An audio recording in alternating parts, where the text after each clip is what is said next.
titled The Magic Shuttle and Gate. Jerry was a mischievous young man who lived in the fisherman's village called Lilla and worked with his neighbor Percy. Jerry was never satisfied with his life. He envied Percy, who had the best equipment to go fishing and gained a lot of money from it. He wished to have a magical fishing net that could catch more fish. With the thought of being rich, he went to meet the famous wizard Agogo and asked for his help. He banged at Agogo's door and the wizard opened it. "Will you lend me the magic shuttle and gauge?" asked Jerry. Agogo stared at him and said, "Certainly not. It is too precious for me, and lend it to other humans would never happen. Go now." He slammed the door and left Jerry dumbfounded.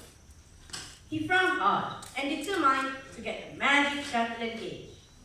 The next morning, he hid at the nearby bushes of the wizard's house and peeked through them, waited patiently for the wizard to get out of his house, as he usually went out to do some errands. When Agogo stepped out of his house, Jerry happened to catch sight of the magic shuttle and gauge on the table in the wizard's kitchen. "I will take these back tomorrow, and Agogo wouldn't notice I take his magic items. Mimosa is sleeping soundly then. Nobody will know." He was tiptoeing on the kitchen's floor. Worried, he awoke the wizard's pet baby dragon Mimosa that guarded the magic shuttle and gauge. He took them without hesitation and ran out. When he was at home, he summoned the magic shuttle and gauge to make him a fishing net. He put the thread and green yarn in front of the magic shuttle and gauge, and at once the magical items started working. Jerry enjoyed to see the magic shuttle and gauge did their work effortlessly. Within 20 minutes, the magic shuttle and gauge managed to make 8 fishing nets. Jerry seemed over proud of his idea to steal the Agogo stuff. "I will be rich," so he thought. "Hey, shuttle and gauge, stop sewing," said Jerry angrily.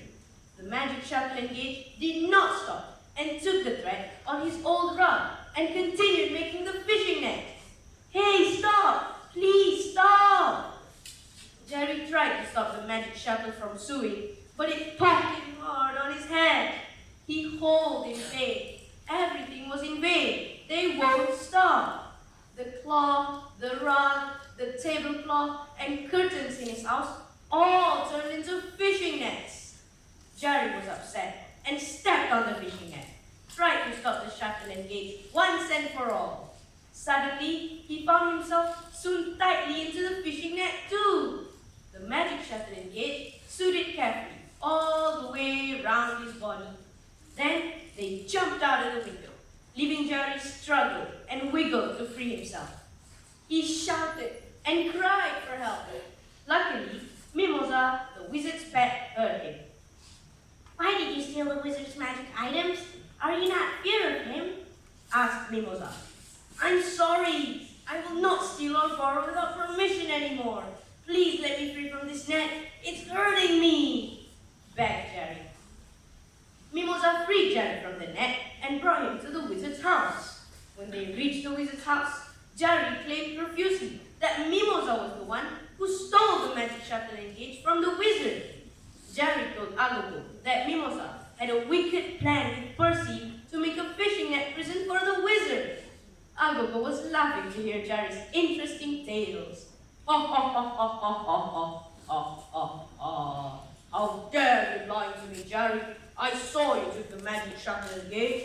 I knew they would punish you. I am the one who sent Mimosa to help you free from the net. Now you have guts lying through your teeth," shouted the wizard. Jerry was terrified. The wizard flicked his wand and said, "Wong shoo, wong shoo, wong shoo." Poof! In an instant, Jerry turned into a broomstick. Agogo and Mimosa brought Jerry to his house and told his mother about his wrongdoing. His mother accepted Jerry's fate and used Jerry the broomstick ever since. Friends, everything can be ruined by the mischievous acts. No legacy is so rich as honesty. Always tell the truth, because if you tell the truth, you don't have to remember anything. With that note, I end my story. Thank you.